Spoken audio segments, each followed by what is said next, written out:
Okay.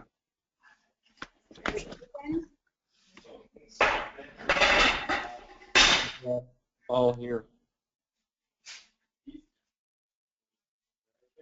Got terminal glasses glare. Oh, I'm not seeing it, Julia. Right. I think we're here. Is it open and then there's just no one there to load?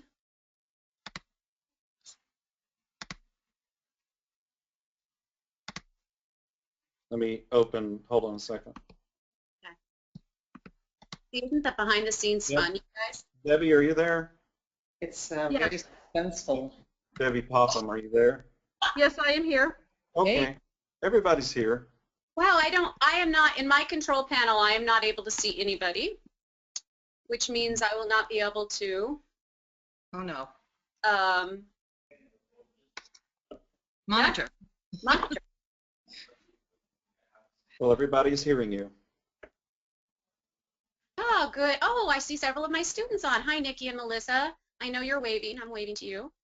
Great. We've got some people on. Okay, guys.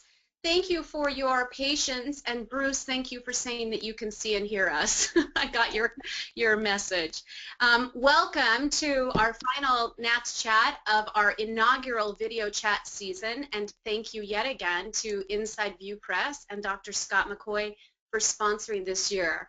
I think it's been a wonderfully successful season, even with a little technical glitches along the way as we settled into this format. But I think it's been a wonderful situation this year. I'm thrilled to have on our panelists tonight Alan Henderson, of course, our Executive Director at NATS, Dr. David Meyer, Edrie Meens Weekly, and Julia Bentley. Thank you for joining us.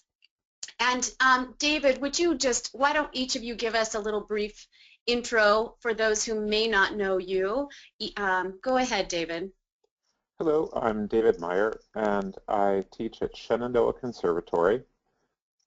This is my 4th year here, and I am the research director of the Jeanette Ogg Voice Research Center, and I sing classical music, and I teach classical and CCM, and am involved in a lot of voice pedagogy and voice pedagogy research. That's me. David, you, I know this wonderful lab you just built within the last 2 years. Is that correct? Well, the facility had been there for more time than that, but it wasn't staffed or given the resources that it needed, and so we put $35,000 of equipment into it just 2 years ago this month, actually. Go ahead. Yeah, I was just going to say what you were going to say. What was the equipment? Really expensive, cool stuff, basically. We have the tools for doing aerodynamic or electroglottographic and acoustic measurements. We're writing up grants for our own strobe equipment. But basically, any of the practical ways of measuring the singing voice, we have the K-Pentax and the Glottal Enterprises and some other European manufacturers. We have the tools to do cutting-edge research. The time for that can be more challenging, and the brains for that can also be a challenge. But it's a powerful voice lab, and it's a real treasure for Shenandoah Conservatory. That's Congratulations. a bit of this, but there it is. Edrie, you also teach at Shenandoah. Would you introduce yourself to us? Sure. I'm Edrie Meens Weekly. I teach part-time at Shenandoah University, and my studio is primarily filled with musical theater singers. I had one CCM Master's Vocal Pedagogy graduate yesterday, today's Sunday. And I'm also the co-founder of the CCM Vocal Pedagogy Institute at Shenandoah, Summer Institute. And I also have a home studio in Fairfax near Washington, D.C., and I teach up in New York as well and perform professionally in either classical and musical theater. And share, when I was first meeting you, you were in the middle of a show in Washington, and you were going on for 4 different characters. I don't remember the details, but it was Follies, yes. It was Follies. I think you're talking about Follies. Yes, will you just share a bit about that? Pardon me? share a bit about that with our chatters? About that. No. It was challenging because the roles that I covered were Rosalind Elias, who was playing Heidi, and so it was the operatic voice and an aging operatic voice. And then Linda Lavin, who was playing Hattie, who sang Broadway Baby, so that was quite different, your traditional Broadway belt. Elaine Page I was covering, who sang I'm Still Here, and a little bit traditional and pretty big torch song, if you will. I also had Terry White, who is a hoofer, so I had to do a huge 7-minute tap dance, and I could do some basic steps, but had to learn some really difficult steps, and injured my toe in the rehearsal period, but and then also covered Flo Lacey, who was the last Evita on Broadway when it was originally produced. So it was a lot of different vocal qualities and styles. Well, you're the gal to do it. Well, it was a lot of fun. Too bad they couldn't use your Julie Andrews impression, which is Oh, I had that on my resume. It's still there. oh, good. And Julia, would you introduce yourself to us? Yeah, I'm Julia Bentley. I live in Chicago. I teach at North Park University and Concordia University. I knew Kari at IU Bloomington, where I got 3 degrees long ago. I lived in Austria, in Vienna, for a number of years, singing Renaissance music and contemporary music, and then came back to the States to do apprenticeships at Santa Fe and Chicago Lyric. And that time at Chicago was what landed us here in this city. And since then, I've been gigging constantly in Chicago and then kind of traveling out from Chicago. And the teaching has increased over the past 10 years or so, and something that I'm really pleased to be more involved with now, and have really enjoyed attending the past NATS conventions, and looking forward to the one that's, you're all coming to my town next year. So, yeah. Julia, you live in, like me, both the university and the private teaching sector now. Is that correct? That's correct. It's been a hybrid just this past year, and so building a private studio is a new undertaking. I'd really relied on university settings for my students up till now, but I have a big new appreciation for the challenges of the private studio teacher. Well, hopefully we'll have some questions about that tonight. And Alan, I don't want to neglect you, although you are our fearless leader, but I would love to know, besides being our executive director, share with us a bit about what you do day to day. Well, I teach at Georgia Southern University, as well as my duties at executive director. So I stay pretty busy doing both of those things, and I have a private studio as well. Oh, you do? I don't think I knew that. How long have you been at your current university? I've been there for 10 years, and prior to that I taught for 11 years at Austin Peay State University in Tennessee. So a long time teaching at the university level. Yes. As well as private. Well, there is our esteemed panel. I can't thank you enough. As we chatted this last week about what do we want to share, and again, I really hope that our NATS chatters will, in fact, let me take a minute and introduce, for those of you who are new, you can virtually raise your hand up in the GoToWebinar control panel. There is a little hand that looks like this, and if you click on that, I can recognize that, and I will, at the right time, open your mic, and you can ask your question that way. Or in the question box, there's a below in the control panel, there's a little question box, and you can type your question to me. So either way is fine, but I really would love, in fact, a couple of my students are on here who are newer teachers, and I'm really hoping they might ask questions anywhere from policies to how you manage cancellations to how to manage a technical issue. We really welcome those questions. And while we're letting those people become brave and ask those, let's, I think it was David who had the suggestion of nightmare situations. And Julia expanded it to both interpersonal and technical. David, do you have a particular story that you would like to share? That's not fair to make me start. But I suppose it was my idea. Okay, cool.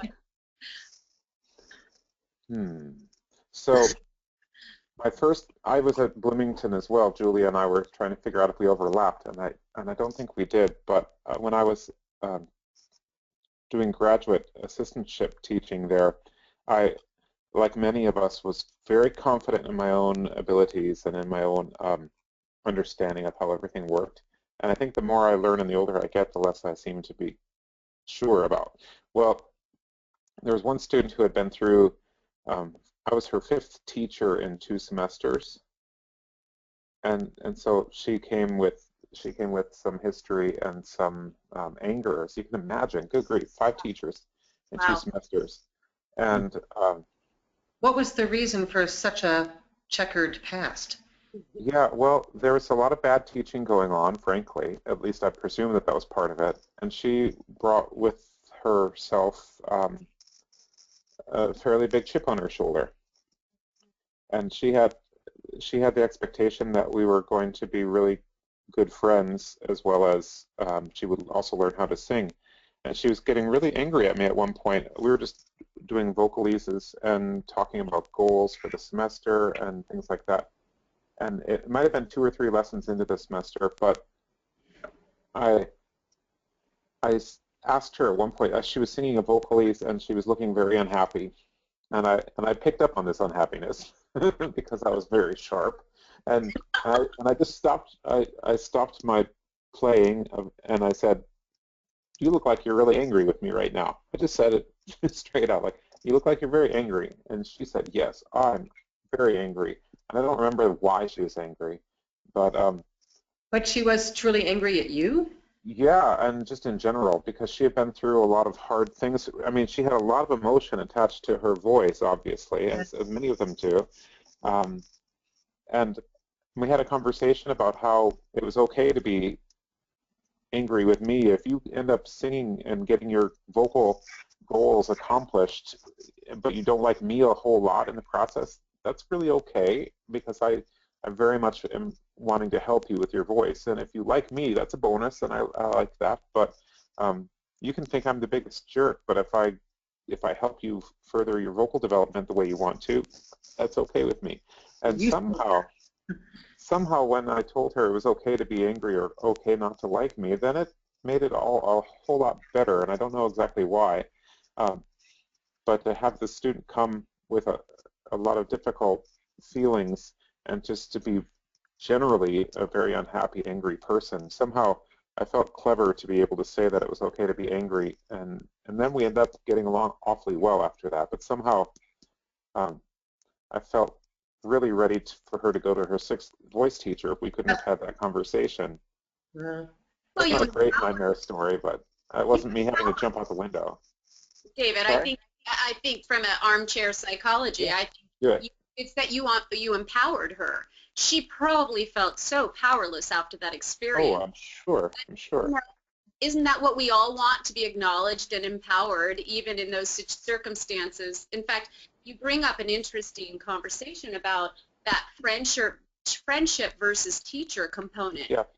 It's tricky because we become there's this deep personal connection. I love my students, like they are everything to me, and yet there is this boundary how that I think that is appropriate and necessary to some degree. Maybe not. I don't know. How do you guys manage that aspect of it? And maybe it depends on if it's at the university or in your private studio. I think that relationship definitely changes it.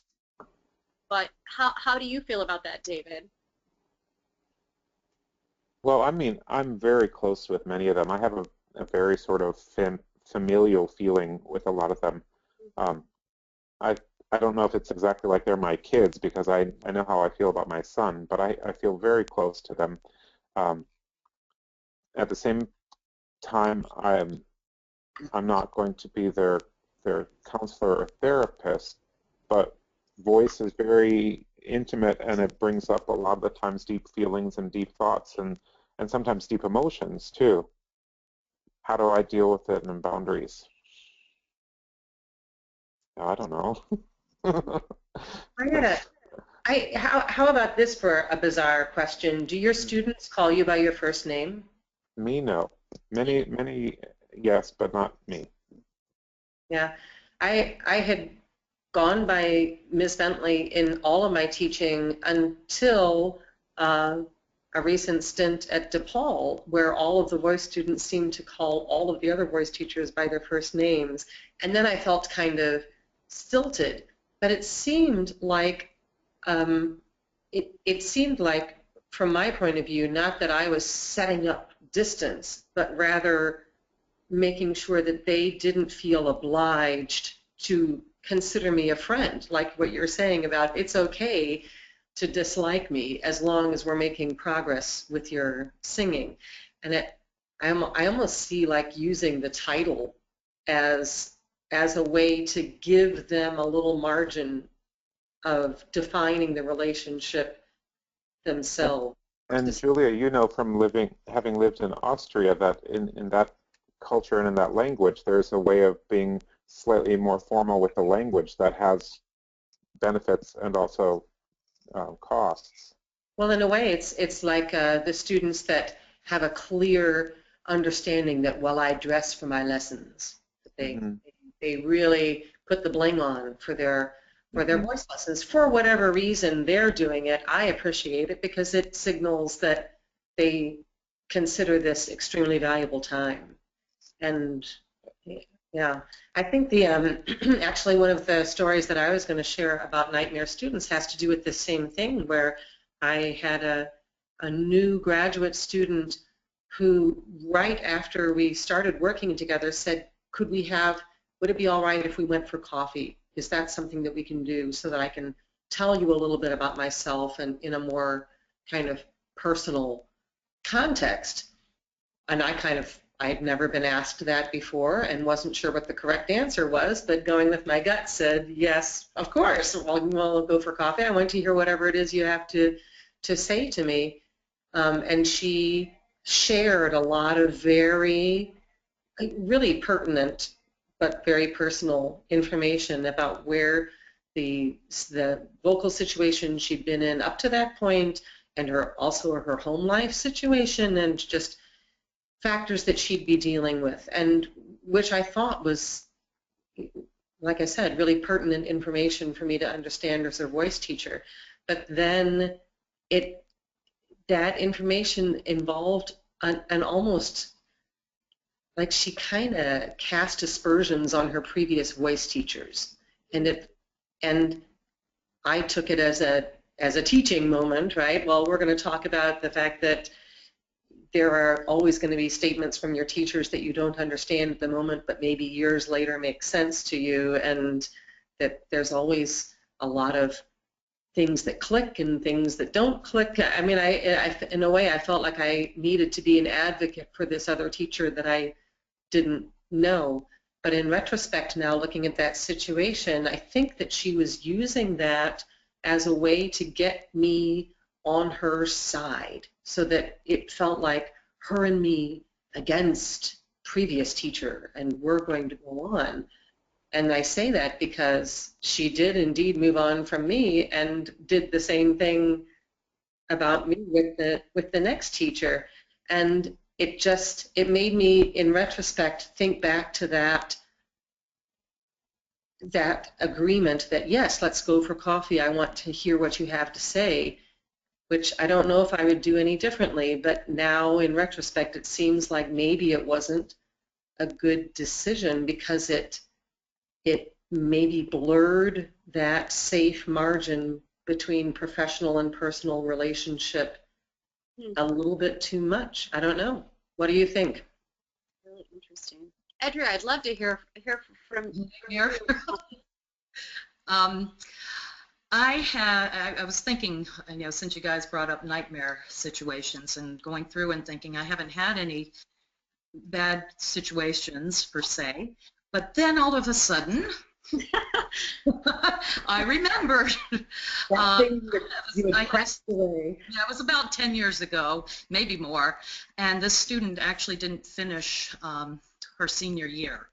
And she suffered with bulimia, and of course that became an issue in the studio because you could also hear it in the voice. Wanting her to be seen by an otolaryngologist was nearly impossible at the time. But she did drop out of school, and I'd hoped that she went ahead and was seen. Years later, and this is just recently, she came back. She emailed me saying that she'd like to return for lessons and that she's got her life in order, et cetera, et cetera. I was like, okay, sure, no problem, to my home studio now. She hasn't finished school yet.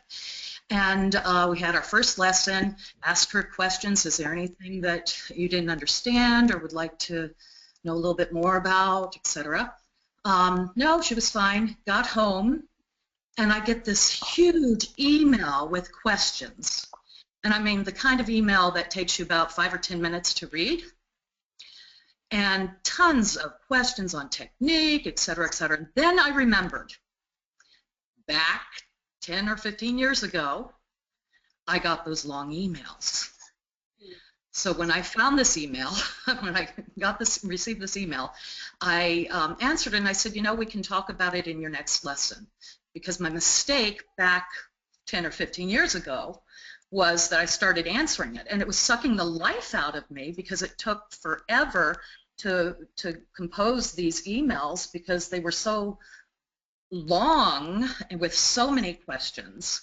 And so I basically composed an email saying, bring it to your lesson, we can talk about it then. So I guess that's a little nightmarish.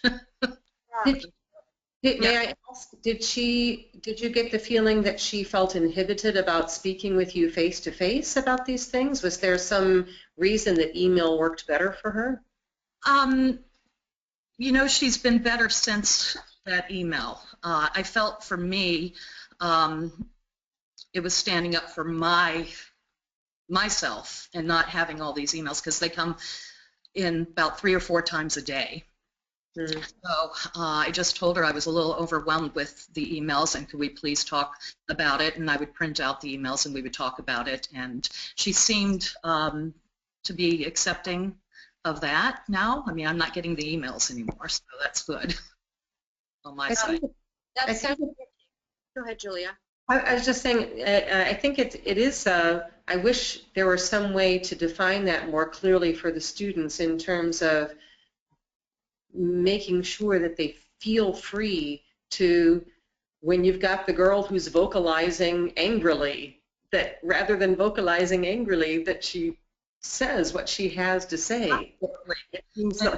Create space, you know, create that safe place for them to be able to express themselves, and that's what I hope I'm doing with this particular student, and it's been better since I actually emailed back and said, hey, look, it's a little overwhelming.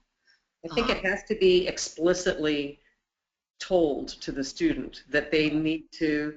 Oh, I told her again once she was in the studio. We spoke about it, and she even brought it up and laughed a little bit, and so I think that was more of her being uneasy about sending so many emails. We're talking about 3 or 4 a day, so it was a little much. A student like that should be glad we don't charge like lawyers. Well, exactly. I asked her to bring in a resume so that we could go over it because she wants to build her resume and basically design her resume because she really doesn't have one. And she didn't bring it in. So I got one of those long emails again and could not open the attachment, which had her resume and headshot, I believe. And so I just said, you know, print it out, bring it in, we can go over it in your next lesson. Kari, you mentioned that you feel like you've had no nightmare scenarios with your students. Do you think that you've done a particularly good job of setting parameters at the beginning of your relationship that kind of sidestep these possible pitfalls? That's a great question, and I'm sure I must have. I I just feel so privileged that my studio is very different now than it was 10, 15, 20 years ago. And as you guys know, I teach literally 35 contact hours a week. And so I have a lot of students going through my studio between university and home. And so I have to run a very tight ship, you know, because all the work that I do is outside of that actual contact hour of teaching. So it feels like 2 or 3 full-time jobs. And it's not a complaint, it's a life I've chosen and that I am grateful for beyond measure. But it definitely means that I have to set very clear boundaries. And so I'm sure I must have many little nightmare cases, but by and large, I think because I'm very, very clear, and Melissa and Nikki, you're on, so you're welcome to say anything you want. But I think that I'm very, I try to be very loving and open and inviting of conversation, but I also try and be very clear with my expectations. Because, and this is I think the most important thing, that I want to live from a place of intent. And my intent is to hold for my students the greatest potential that I want and hear for them. And so that everything that I say or do, when I'm tough, when I'm, you know, a taskmaster, master, all of those things, it's with the intent of helping them to reach their potential. I'm going to hold that from them, whether they're an injured singer, an emerging professional, and avocational. I want them all to prepare as if they're getting ready for a med audition. And so I think because I start from that intent, they come along with me. And I found, even when I used to teach primarily for 20 years, probably high schooler, and they rose to the occasion. Like, I felt that they wanted somebody in their life to challenge them and to ask more of them that wasn't being asked of them by other teachers or other people in their life. So I'm not a flawless teacher, but I think that intent they know, and I think that helps. I'm sorry. I just wanted to say something about, I think the balance of these things we're talking about is so important. In my position, of course, I end up dealing with ethics issues. I get emails, you know, both sides, from students, from teachers, all kinds of situations, and I think really a majority of the ethics issues I have to deal with, or our ethics committee has to deal with, revolve, at least those that involve teachers and students, exactly revolve this boundary issue of a teacher getting sucked in a little bit too much into the life of the student, or a teacher sucking in a student into their life in an imbalanced manner. And so how do you help your students who are learning how to be teachers? How do you help them cultivate that balance? Well, one thing I do is pull out the NATS ethics policy fairly regularly. I mean, not regularly, but it's, you know, it's something I think, and I know a lot of my colleagues that teach pedagogy and other things, you know, they use the ethics policy in their pedagogy class as a framework for discussing some of these issues they have to deal with or may deal with in a studio situation. We discuss hypotheticals about how good intentioned, intelligent people can behave accidentally or intentionally unethically. Yeah. You don't have to be an arch villain to go against the ethics policies. Right.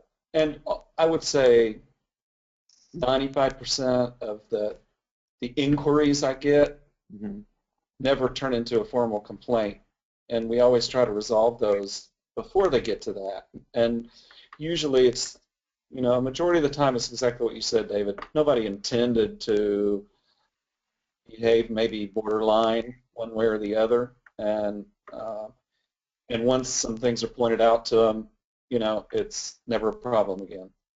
Do you find yourself, would you say that the advice you have to give most often is to thank you for telling me, now go and communicate with the other party more in more detail? Is it a matter of, I just feel like there are problems and issues that come up that can be traced almost always to a lack of clear communication between the parties. Yep. Where the strife is. Yeah, I agree. I mean, it's often not discussing, the student is apprehensive about bringing up an issue to a teacher. They don't feel open, or, they don't feel like they have an entree to do that, really, to challenge the teacher in that way. And sometimes, it's the same way from teacher to teacher. If people are kind of afraid to kind of approach their colleagues sometimes about issues that they hear about, or, and I think most of the time approaching in a collegial manner works. It's not approaching in an accusatory manner or some other kind of manner that's kind of confrontational, but trying to frame a situation carefully and try to understand all the perspectives. I've also had the experience between colleagues where the decision to not approach, whether confrontationally or otherwise, but rather not even engage in let's communicate and work this out, is the biggest problem of all, is the biggest speed bump between a solution.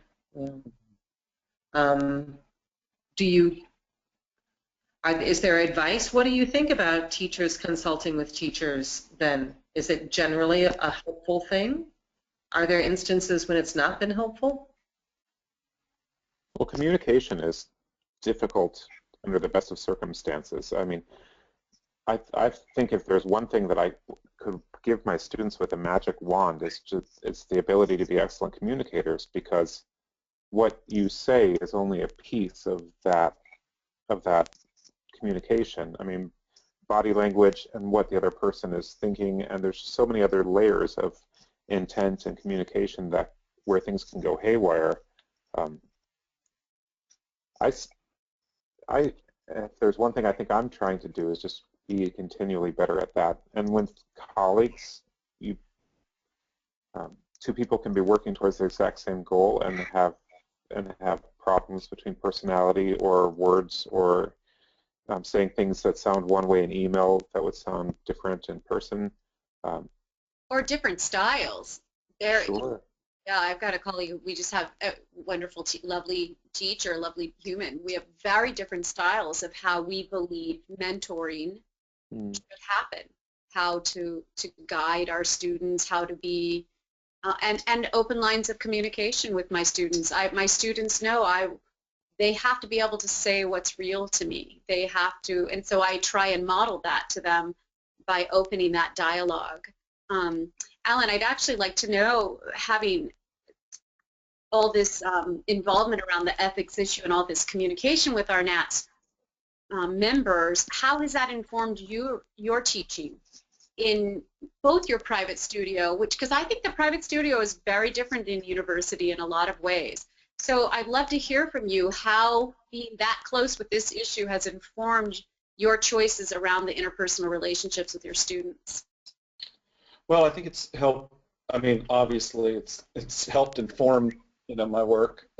Just having that background, I think people who have served on the ethics committee in the past probably would agree with me. You can't believe some of the things that people will send you about and a lot of things just are so. I won't say silly, because they're not silly to the person that sent them, but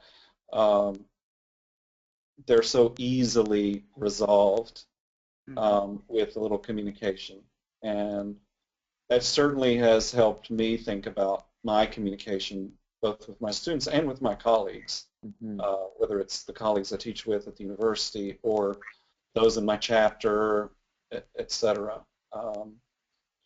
Just being you know, being part of a community like NATS is an enormous group, and we're going to have as many ideas and as many approaches as there are, you know, 7,500 people in NATS. We know teaching voice is a very individualistic thing, no matter how scientific and stepwise we want to get, and there's the human element, there's the human voice. Everyone is different. We approach everyone much like a physician would approach a patient. A good physician would approach a patient.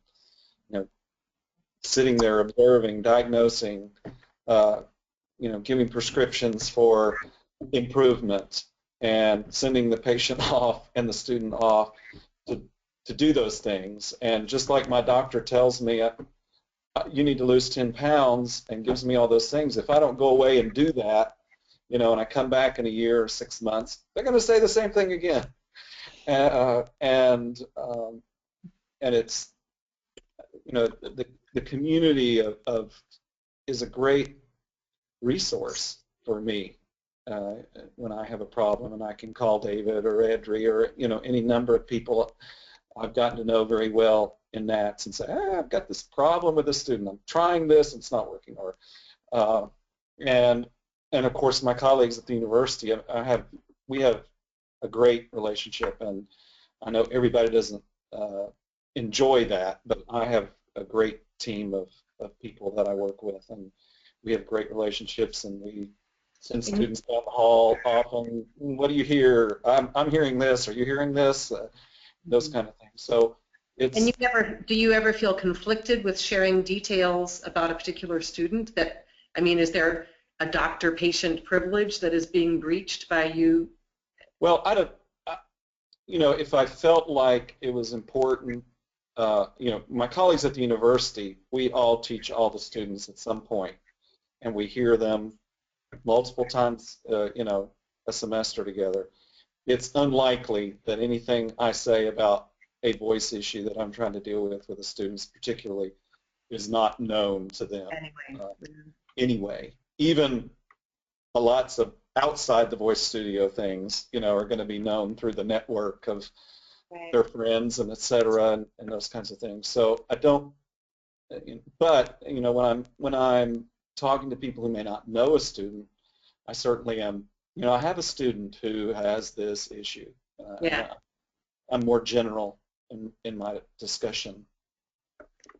I have a question that I was looking forward to posing to you guys, and that was, have you ever considered, or maybe you already do, like making an archival videotape of a first lesson with a student? I've just had some situations where a student, after working for a couple of years, will decide, no, I'm singing worse now than I was before, and I feel like, ooh, if you could only step back in time to that aria that you sang in that first lesson, that would really clear this up for you. And so I now feel like that is something that I should really seriously consider doing. I mean, we talk about these baseline stroboscopy, kind of, let's get that baseline picture. I almost feel like I also want a recording, like a recorded archival first lesson, so that we can refer to, and it wouldn't necessarily be in a, oh no you didn't kind of way. It would also be, take a look at the progress that you've made that you don't realize that you've made. Look how far you've come. Julia, don't your students record their lessons? Most of mine, I have a Super Scope, but most of mine now just use their phone.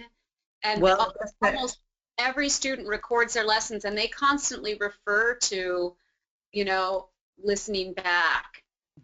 Right. Well, whether a student's first lesson from 3 years prior would be there. I mean, I feel like that would be something that'd be useful for me to have, regardless of asking them, do you still have that recording of many, many lessons ago? To just kind of simply have that baseline on file. And maybe for my own reference as well. Maybe I'm misremembering things. I typically, with my freshman students, I have them do their best song or their audition cut, if you will, to maybe 2 or 3 songs. And I record those and put them right into my iTunes folder for the students, and ask them as well to keep at least that first lesson so that they can go back at the end of the semester and see what their progress is. And I think most of them do tend to keep a lot of their lesson recordings, but I found that that's a good way to go back when they feel that they have not done much that year, or they feel down on how they've been singing lately because maybe allergy season has come in and they feel like they're just kind of going downhill. And I'll put that in and say, look how far you've come. And I think a video recording would also be helpful for that. Absolutely. Instead of simply the audio. Yeah, I think as soon as you brought that up, I thought, yeah, I could use the Mac and do that. Sorry, I just shaked myself, right? And you know, Julia, David Sabella Mills, he actually records and live broadcasts his videos. And you can look back at past NATS chat archives, and he talks about the technology that he uses. That's so. I mean, there are of course lots of resources where it would not be too difficult, I don't think, if you really wanted to go that direction. And Yeah. Yeah, a friend of ours from the University of Iowa, Kitty Eberly, she won the Van Lawrence Fellowship a long time ago in the early 90s or very late 80s, because she came up with a way of video recording all of her lessons and uploading the video to the cloud back 20 years ago now, 25 years ago now, and the students could go back and watch their lessons and get a lot more out of that time from the repetition. And now, holy cow, our students can do that. They all have Mac laptops at Shenandoah, but for them, this technology is completely simple. It's as simple as it was putting a cassette in a cassette recorder for us. Right. For them, video recording and uploading things to YouTube is not at all a barrier. It's another one of those places where I say, oh, crud, if I had this when I was that age. Well, and I sound like an old man, so I try not to go in that direction. Speaking of the when I was, we have a wonderful question from Miss Nikki Noodleman, and she Hello, wants. Nikki. Oh, that's right. David knows Nikki. Yes, I worked with Nikki a long time ago. Good. So let's just go down the line, starting with Alan. And she asked for 3, but maybe one thing that you now that you know now that you wish you had known as a beginning teacher. Great question. Oh my. And you don't have to keep it to just one. Alan, do you have anything pop into your head? When I was a beginning teacher. Well, I mean, I think one of the things I wish I'd known as a beginning teacher, really, I think at that time we were in the pedagogy world, really trying to put a lot of things in a box. And I probably tortured a few of my early students with, not being as individualistic as I should, and try to be a little too formulaic in my approach, instead of being individualistic and really, now I have such a bigger vocabulary, I have a larger experience, of past that I can draw on, and also I think the second thing is the old, well, my teacher did it like this. I think we all kind of use that early on. We don't have quite the tools that we may wish we had, but we know what we did. We know what our teacher told us, and etc. Alan, did you start at the university or private? I started, I had some graduate assistantships where I taught voice, but then I started at the university. Mm-hmm. David, do you have a piece of gem for Nikki? That's a great question, Nikki. I see in our supervised private teaching class, I see sort of iterations of what I used to do when I was a new teacher coming out in these students sometimes too. I remember spending a lot of the lesson talking and not enough of the lesson listening. And I remember wanting to impress them with having known a lot of things. And I see this in some of my own young teachers as well. And I hit myself on the forehead, and I'm sure, like Alan, I tortured plenty of them. But I hope that I hope I didn't torture them long or hard. Yeah, that's what I would say. Edrie. Hi, yeah, I was sitting here thinking, oh my goodness, that was such a long time ago. I would say probably in the beginning, one of the things that I would change during those first years of teaching was, we had a 50-minute block at the university, still do, to teach them, and I really wanted to get to everything that they were doing technically wrong and pointing out those things instead of going, hey, this is what you did right. And just because I felt like there wasn't much time during the 50 minutes, and they had so much literature that they had to go through, like 15 minutes worth of music at the time, because we had a certain amount that we had to give them. And I felt like I was just going straight to all the problems, to all the wrong pronunciations, and so much more towards, like, it wasn't really negative, but I was pointing out all of these things instead of looking at the positive. And I wish that I could go back and change that in my lessons when I was the beginner teacher. I think that's probably one of those things that I would change.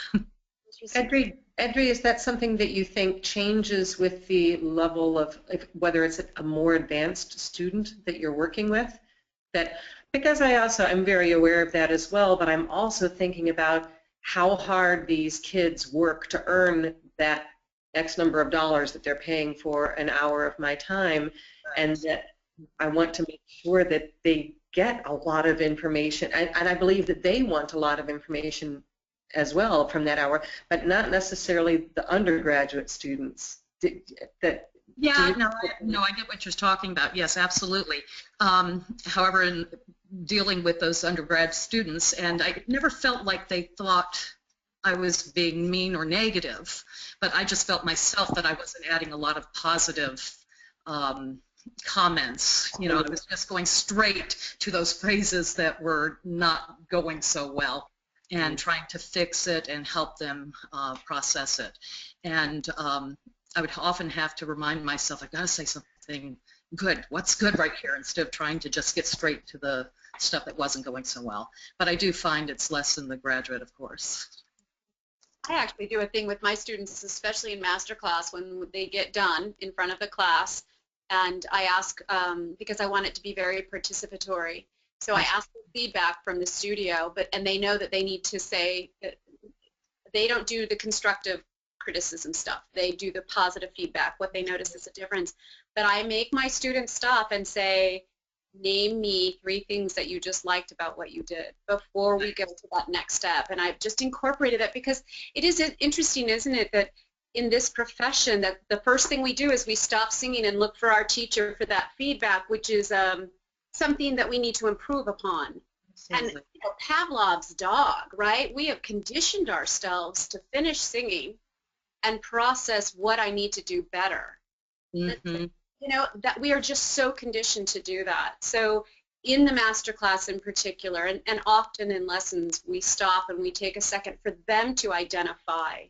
And in fact, in the Voice Athlete book that Wendy and Marcy wrote, there's a whole chapter on learning and the process of learning, and that process of giving a student time to assimilate before they get feedback apparently is crucial in that process. I agree. Yeah, and I think also teaching them not to constantly self-monitor. Mm-hmm. Right. We unfortunately, I think, our efforts at monitoring them somehow translate to them that I've got to always, every note I sing, I've got to be thinking about it as I sing it and every word, and Yeah. it just shuts them down. You know what I use for that, Alan? I've got an exercise that seems to work. That we go outside my office to the hallway, and I say, I want you to walk from here to the other end of the hallway, you know, maybe 30 meters or something.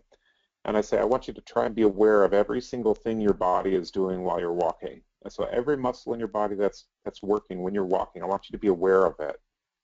And every single time they walk like an old person with Parkinson's. They get this shuffle, and they get stiff, and they get slow. And so I don't have to rely on a metaphor, but it's like, do you see how you just walked like an old person? Well, imagine that if you're doing that when you're singing, you might be singing in a way that's not all that coordinated. Too micromanaged. I probably didn't make that up, but Wonderful. I love that, David. Julia, how about you? What advice would you have for our darling Nikki? Things to watch out for as a young teacher. Yeah, something you know now that you didn't know or you wish you had known as a beginning teacher. You know, this sounds kind of boringly practical, but I think it's really useful for me to outline at the end of each lesson what I expect them to bring back in the next lesson.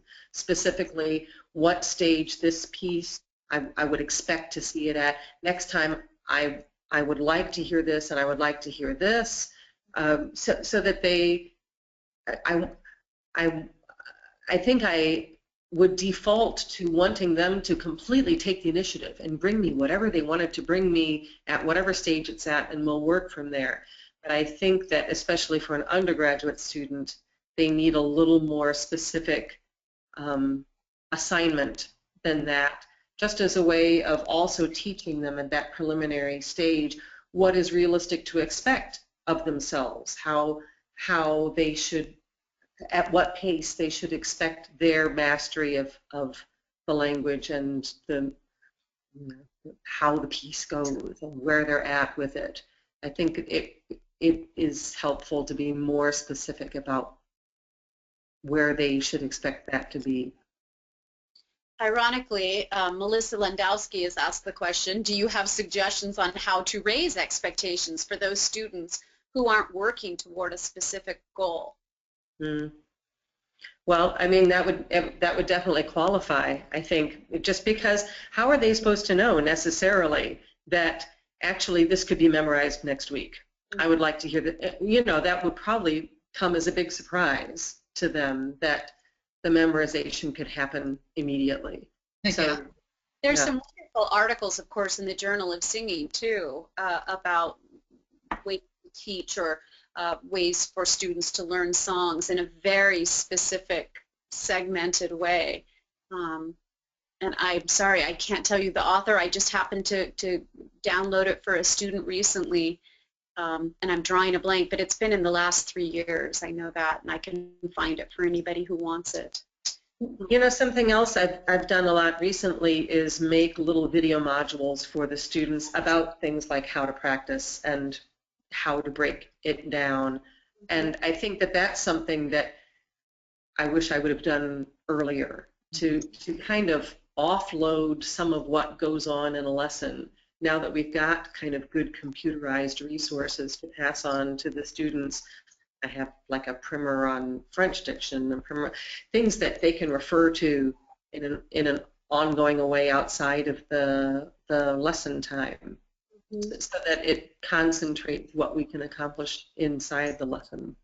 Well, and I think there's got to be such variability as well. Are we talking about college students? If they're not self-motivated, they need to go choose a different degree. I mean, you know, they need to be knowing how much to practice to be prepared. That might take some guidance from us, is here's what was useful to me at your age, or here's what I would assume you would, the way and the time frame you'd want to be practicing. But they've got to be pretty self-motivated.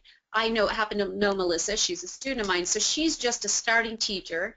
She's getting that junior high, maybe sophomore and high school student who, you know, maybe aren't going to go on and get a degree, but they're interested enough to start taking lessons. So there's broad variability between the type of student. David, do you have any thoughts about, with a younger student, how to raise expectations? Well, I mean, I don't know if this applies to the very young students, but I can talk with them about what their competition is doing. And so with my musical theater students, that's the terminal degree for music theater singing is a bachelor's degree. The people that go on to, there's an MFA at Penn State and then there's an MM here. Right. But for most of those kids, that's their training, and when they're on Broadway in their early 20s. So the time is now, and I say your competition doesn't come in with the piece unmemorized the second week. I mean, the people that you're trying to compete with are at a different level, so either do this as a fun thing on the side that enriches your life, or step it up. But that doesn't necessarily help everyone all the time, of course. The ones that are hungry for the performing, that aren't doing their job, those are easier ones to correct than the really talented ones that have always had things come easily. That's more challenging. Edrie, how about you? As we're nearing the bottom of the hour now, raising expectations for those students who aren't working toward a specific goal. How do you inspire? As in the younger students in my home studio? I think just because Melissa's asked this question, I'm thinking more of that. Sure. The young students that I have a 9-year, no, I'm sorry, she just turned 10, but these are young professionals, so they're quite motivated, and so are their parents. So they come in and they're coming into the studio and saying, I have this audition and I've got to get this song down. So I don't have too many problems with self-motivation or trying to instill that in the students that I have in my home studio. The students that I have at SU, of course, there's competition within their classes, and also out there in the real world, and so they're constantly trying to up the game, I feel. So I have not had problems with that. I remind them that the person in front of you in the audition line and in the back of the audition line is going to be going for that same role, and you've got to bring it home. So but most of them are quite motivated that way, so I don't have to do much. I'm sorry. That's great. Well, everyone, I can't thank you enough for being here tonight, my esteemed colleagues and dear friends, for sharing in this conversation. We could just go on and on about the variability in our teaching and our styles, and there's, like we've talked about, actually we didn't really get to any technical issues. Isn't that interesting to have 5 voice teachers on this panel? And we ended up talking about more of the interpersonal aspects of it, so I find that interesting. But go ahead. No, I said that's important in the studio. Absolutely. And I think there's a real need for support from teachers that are of similar thinking to you, that want to mentor, that want to be a very engaged and influential teacher. And I think there is a real need for that teacher support. And I don't know if we're getting it enough or not, but anyway, I thank you for this, and I want to, just as we wrap up this season, just and Alan and I will be talking in the next few weeks about next season. So if any of you have ideas for people you'd like to see on next year, hopefully we'll be doing a video chat again. But this season, our inaugural video season, was quite exciting. We had Dr. Scott McCoy, Dr. Robert Sadaloff, Andrew Lippa, Matt Edwards, Matt Hoke, and Melissa Cross. So I was thrilled that all of them agreed, and I will be scavenging more people at the Voice Symposium in a few weeks. But I welcome any ideas for next year. And thank you, Alan, and thank you, Inside View Press, also. Yes. So have a great evening, and if the panelists will stay on for just a minute while we close out the chat. And thank you all the chatters so very much for joining us tonight.